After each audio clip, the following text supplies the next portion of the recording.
देवळाली कॅम्पमध्ये नाशिक मराठी पत्रकार संघाचा कार्यगौरव पुरस्कार वितरण सोहळा संपन्न. 6 जानेवारी पत्रकार दिनाचे औचित्य साधून विविध क्षेत्रातील व्यक्ती संस्थांचा गौरव. मान्यवरांच्या उपस्थितीत पुरस्कारार्थींचा सन्मान. नाशिक मराठी पत्रकार संघाच्या वतीने शनिवार दिनांक 6 जानेवारी 2024 रोजी पत्रकार दिनानिमित्त कार्यगौरव पुरस्कार वितरण सोहळा मोठ्या उत्साहात पार पडला. देवळाली कॅम्पच्या डॉक्टर गुजर सुभाष हायस्कूलच्या सभागृहात दुपारी 12 वाजेला मान्यवरांच्या उपस्थितीत विविध क्षेत्रात विशेष उल्लेखनीय कामगिरी करणाऱ्यांना शाल, पुष्पगुच्छ, सन्मानपत्र तसेच स्मृतिचिन्ह देऊन सन्मानित करण्यात आले. सदर सोहळ्यात एबी न्यूजचे सहसंपादक प्रमोद रहाणे,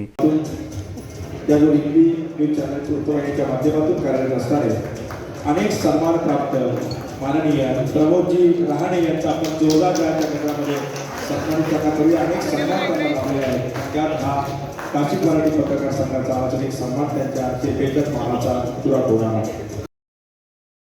यांच्यासह प्रिंट आणि इलेक्ट्रॉनिक्स मीडियासह विविध व्यक्ती संस्थांना पुरस्कार देऊन गौरवण्यात आले. दीप प्रज्वलन आणि मराठी पत्रकारितेचे जनक दर्पणकार आचार्य बाळशास्त्री जांभेकर यांच्या प्रतिमा पूजनाने सोहळ्याचा शुभारंभ करण्यात आला.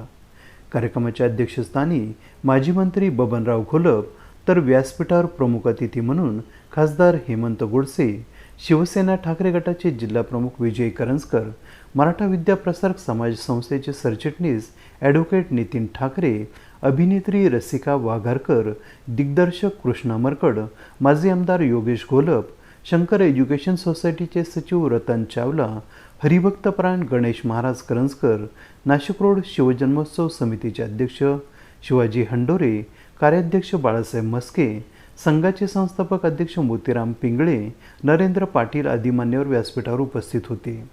या प्रसंगी अध्यक्षीय भाषणातून बबनराव घोलप यांनी नाशिक मराठी पत्रकार संघाच्या माध्यमातून गेल्या 26 वर्षापासून हा उपक्रम सुरू असल्याचे सांगितले. खासदार हेमंत गोडसे यांनी पत्रकारांचे जीवन हे संघर्षमय असते तरी समाजाप्रती त्यांचे योगदान मोलाचे असल्याचे नमूद केले. ॲडव्होकेट नितीन ठाकरे यांनी पत्रकार बांधवांना सर्वतोपरी मदत करण्याचे आश्वासन दिले. यावेळी विजय करंजकर, रतन चावला, रसिका वाघरकर यांची समयोचित भाषणे झाली. उपस्थितांचे स्वागत पत्रकार संघाचे अध्यक्ष सुनील पवार, प्रास्ताविक सुधाकर गोडसे यांनी केले. सूत्रसंचालन कवी रवींद्र मालुसकर तर आभार प्रदर्शन अरुण बिडवे यांनी केले. यामध्ये प्रिंट मीडियासाठी गोपाळ पालिवाल, महाराष्ट्र टाइम्स, निशिकांत पाटील, देशदूत, चंद्रमणी पटाईत गावकरी, विकास गामने सकाळ, जितेंद्र साठी लोकमत, अमोल यादव पुण्यनगरी, विवेक अहिरराव दिव्य मराठी, मुकुंद भास्कर भ्रमर, Swapnil Yewale Aapla Mahanagar, Deepika Wagh Pudhari, Dinesh Jadhav Loknama, Kishor Makasare Navarashtra, doctor Nilesh Patil news Masala, Khushal Patil Maharashtra live, Pramod Rahane AB news, Hrithik Ganakwar 9 news Maharashtra, Sandeep Navse Jagar Janasthan यांसह वृत्तपत्र विक्रेते संपदा फडके नाशिक रोड, कृष्णाजी खैरनार देवळाली कॅम्प, विलास गुंबाडे नाशिक आदींसह ग्रामपंचायत शिंदे, राजपार्वती फाउंडेशन गिरणारे, सार्वजनिक शिवजयंती उत्सव समिती देवळाली कॅम्प, ग्रामपंचायत लोहशिंगवे, मसरूळ सार्वजनिक वाचनालय, सावन कृपाल रुहाणी मिशन देवळाली कॅम्प, विजया चतुर लिलके, दारणेश्वर महादेव देवस्थानम पळसे, श्री इच्छापूर्ती शिवमंदिर समिती लहवित रोड भगूर, निलेश धोंगडे, गणेश कुवर, किशन आहुजा, संजय भालेराव, शालिनी पेखळे, ज्ञानेश्वर डिकले, सागर कुलकर्णी, भाऊसाहेब शिरोळे आदींचा सन्मानचिन्ह, सन्मानपत्र, शाल व पुष्पगुच्छ देऊन गौरव करण्यात आला. कार्यक्रम यशस्वीतेसाठी अरुण बिडवे, वसंत कहांडळ, अरुण तुपे, प्रवीण आडके, दीपक कंसे, प्रशांत दिवंदे, नंदकुमार शेळके, प्रकाश उखाडे, संजय निकम, प्रमोद रहाणे, उमेश देशमुख, भास्कर सोनवणे, नथुजी ढिकले, तुषार बिडवे, अक्षय पेखळे, रवींद्र पाटील प्रयत्नशील होते. कार्यक्रमास प्रशांत कापसे, शौकत अली काझी, भास्कर साळवे, वैभव पाळदे, रवींद्र बदाने, भगवान चुंद्रे आदींसह नागरिक मोठ्या संख्येने उपस्थित होते. तुमचा चेहरा जसाची तसा लोकांपुढे जावा ही प्रत्येकाची अपेक्षा आहे. बऱ्याच वेळा पत्रकारितेच्या बाबतीमध्ये एक काळ असा होता का पत्रकारितेला फार महत्व, ते महत्व आता कमी झाले. ते कमी झालेलं महत्व वाढवायचं असेल तरी तुमच्याच हातात आहे. आणि अजून कमी करायचं असेल तर तुमच्या हातात. परंतु मला माहीत आहे की तुम्ही हिरीनं जिद्दीनं काम करणारे सर्व पत्रकार आहात, तेव्हा निश्चितपणानं हा दर्जा आपण वाढवाल, कारण हा लोकशाहीचा चौथा स्तंभ म्हणून ओळखतो. मला एकाने सांगितलं की नाना तुम्ही पिक्चर काढता, मला एक पिक्चर काढायचा, काय मदत करा? मी म्हटलं पिक्चर काय आहे, तुझी स्टोरी काय आहे ते मला कळल्याशिवाय मी कसं सांगेन. त्यांनी सांगितलं लोकशाहीचा पोखरलेला चौथा स्तंभ पत्रकारिता हे माझ्या पिक्चरचं नाव आहे. हे खरं सांगतो तुम्हाला.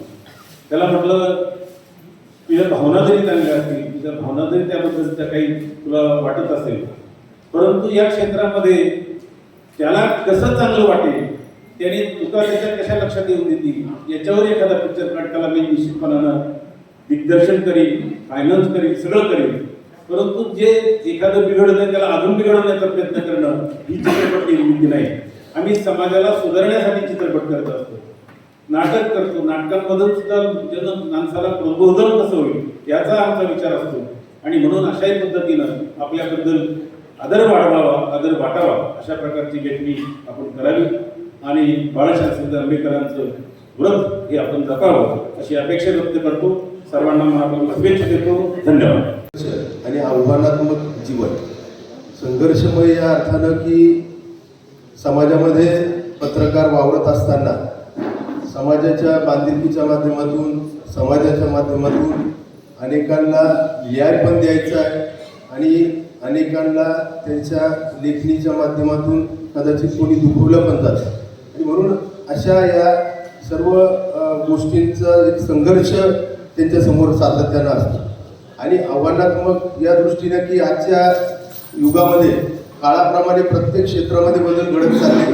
आणि म्हणून आजच्या या पत्रकारिता क्षेत्रामध्ये देखील आपण जर बघितलं तर निश्चित सोशल मीडिया असेल, इंस्टाग्राम्स असतील, अशा अनेक विषयाच्या माध्यमातून तात्काळ कुठली ना कुठली बातमी तातडीनं लोकांपर्यंत पोहोचत असते. आणि म्हणून हे आव्हानात्मक जीवन देखील त्यांच्यासमोर असतं. आणि म्हणून या आव्हानात्मक जीवन आणि संघर्षमयातून आपल्यावरती जो काही विश्वास या ठिकाणी समाजाचा असतो आणि आपल्याला जे काही चौथा स्तंभ म्हणून या ठिकाणी ओळखलं जातं, तर हे देखील हे काम करत असताना मला असं वाटतं का अनेक पत्रकारांना ऊन, वारा, पाऊस, सकाळ, संध्याकाळ अनेकदा अनेक विषय मांडताना ते समाजापुढे जाऊन समाजाला एक चांगली दिशा आणि अनेक विषयांना वाचा फोडण्याचं देखील काम या ठिकाणी करत असतात. मला असं वाटतं का आपल्या पत्रकारितेच्या माध्यमातून आमच्यासारखे लोकप्रतिनिधींना देखील काही विषयांना वाचा फोडून त्याच्यावरती मार्ग काढून अनेकांना न्याय देण्याचं काम देखील पत्रकारितेच्या माध्यमातून या ठिकाणी होत असतं. म्हटलं तर गोरगरिबांना काढलं जातं आणि मोठ्यांच्या खिशात घातलं जातं. ही पत्रकारितेला न मानवणारी गोष्ट आहे. पत्रकारांनी खुल्लेपणाने त्या ठिकाणी मांडलं पाहिजे. असं ज्या दिवशी पत्रकारिता ह्या देशामध्ये मांडेल त्या दिवशी मला असं वाटतं की बाळशास्त्री जांभेकर यांचा जो काही वाढदिवस आपण ह्या दिवसानिमित्त साजरा करतो, त्यांच्या पत्रकारितेला शोभणारं काम आपल्या सगळ्यांच्या माध्यमातून होईल आणि भारत हा एक सक्षम महासत्ता बनल्याशिवाय राहणार नाही. अशा प्रकारच्या कामासाठी पत्रकारितेने आपलं स्वतःचं तन, मन, धन, आपलं लिखाण हे सर्वस्वी अर्पण करावं एवढंच मी आपल्या सगळ्यांना विनंती करून सांगतो आणि थांबतो. ज्यांना ज्यांना आज या ठिकाणी पुरस्कार मिळाले, बाळासाहेब पुरस्कार मिळाला म्हणजे सोपं नाही, अधिक काम करावं लागेल. आमचा तो एक हँडल आहे, अधिक काम करावं लागेल. हे आपण समजून घ्यायचं. एखादा पुरस्कार मिळाला म्हणजे आता ताई तुम्हालाही तुम्ही सांगितलं की या स्टेजवर आल्या सभामंचावर यांनी सांगितलं की खूप मोठे मोठे लोक आले, तुमचाही मान वाढला. याच्यामध्ये मोठ्या लोकांच्या घरची तुम्ही पण झाल्या. त्याच्यामुळं मला या समाजासाठी जिथं जिथं म्हणून बोलवलं जाईल तिथे तिथे म्हणून आपण समाजाला काय हातभार लावू शकतो त्याच्यासाठी आपण काम करत राहणं हे आपलं कर्तव्य समजावं. असंच मी प्रत्येकाला इथं विनवतो आणि थांबतो. जय महाराज. आपला स्वतःचा जीव धोक्यात घालून पत्रकारांनी काम केलेले. अलीकडच्या काळामध्ये आपण बघितलं की कोविड सारख्या ठिकाणी सुद्धा ज्यावेळेस मंदिरं बंद होते, सगळ्या गोष्टी बंद होत्या, त्या काळामध्ये सुद्धा पत्रकारांनी आपलं जे काही काम आहे ते अतिशय निष्ठेने केलेलं आहे. ज्या ज्या गोष्टी समाजामध्ये घडत होत्या त्याचं त्या ठिकाणी योग्य असं दडपण त्याचं दाखवलेलं आहे लोकांना आणि त्याची माहिती करून दिलेली आहे. त्यामुळं खऱ्या अर्थाने लोकशाहीचा एक चौथा स्तंभ ज्याला म्हटलं जातं तो पत्रकार आणि वर्तमानपत्र यांना सुद्धा आपण तितकंच महत्त्व देणं गरजेचं आहे. पूर्वीच्या प्रिंट मीडियाच्या युगामध्ये आपल्याला केवळ वर्तमानपत्रांवरती आणि लिखित पुस्तकांवरती अवलंबून राहावं लागायचं, परंतु अलीकडे आपण बघतो की सोशल मीडिया, त्याच्यानंतर वेगवेगळ्या वृत्तवाहिन्या या माध्यमातून आपल्यावरती अनेक गोष्टींचा भडीमार हा सतत चालू असतो आणि त्या माध्यमातून खऱ्या अर्थाने पत्रकारितेची काहीशी ज्या काही गोष्टी आहेत त्या बदललेल्या आहेत. परंतु तरी सुद्धा सर्वच पत्रकारांचं महत्त्व हे तितकंच आहे. प्रिंट मीडियामध्ये काम करणारे असतील किंवा सोशल मीडियामध्ये काम करणारे असतील किंवा दूरदर्शन किंवा दूरचित्रवाहिनीवरती काम करणारे पत्रकार असतील, या सगळ्यांचं काम हे तितकंच तोलामोल आहे असं मला वाटतं. AB न्यूजसाठी प्रमोद रहाणे, देवळाली कॅम्प, नाशिक.